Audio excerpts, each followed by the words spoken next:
Hello YouTube, De-bodgery here. So I thought I would try one more motor. Again, I have to turn this one by hand because the shaft on it is 15 millimeters and my drill chuck jaws won't open that wide.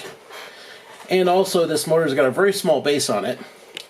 So anyway, this is the latest and greatest from Revolt. This is a Revolt RV-100Em. Wound for 74 kV, I think. Anyway, it's also got N45 magnets in it, so it has a fair bit of cog to it. But anyway, this is their latest revision motors. I have given them lots of feedback about their motors, and they completely discontinued like the Pro and regular product lines. And they have put all their efforts into revising their E series motors and making EM series motors. So this is their latest and greatest. From Revolt. They have done most of the things that I have suggested that they fix in their product line, because even the E-Series motors had some quality issues. And so I told them about them, and then once they had these things out, they said, hey, we want you to see our new motor, the EM series, and try it out, see what you think. So I went, all right, I'll buy one, so here it is. I've had it for, I guess, about a month. So we're going to do the same thing. We're going to check the back EMF on the thing, but of course have to turn it by hand. So let me set this thing up. Get the camera over here. There we go. And connect up to one of the phases with my other lead. There we go. So we get out of this thing. So I'm wondering, oops, I am touching the vise. Let me raise the motor up a little bit. So I'm wondering, see how it's like really rough? I'm wondering if a lot of that, and let me change the voltage per division here.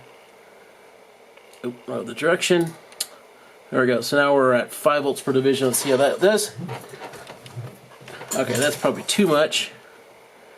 And we'll go down to 1 volt per division.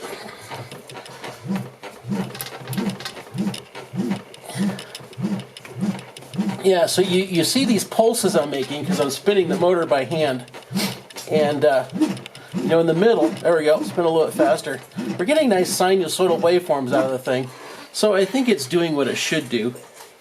In fact, let me change the voltage, or the frequency a little bit. We're at 40 milliseconds, and we're going to go to 20 milliseconds. We should spread out those sine waves a little bit better. Yeah, there we go. A little bit hashed at the top and the bottom of the sine wave, but I'd say that's pretty decent sinusoidal back EMF. So let me try the other phase. See how that one does. Same thing, got to turn it by hand. So I can't get to the shaft.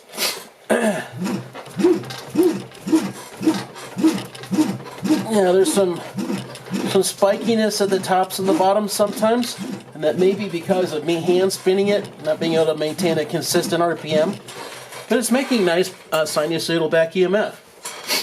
So most of the time, I would have to say that pretty much arbitrarily any motor I pick, other than a motor that I know for a fact is wound horribly and is in a giant bad state, you know, namely that RV-120, everything else is producing a pretty decent back EMF signal. So this is De-bodgery saying, hey folks, hope that helps somebody.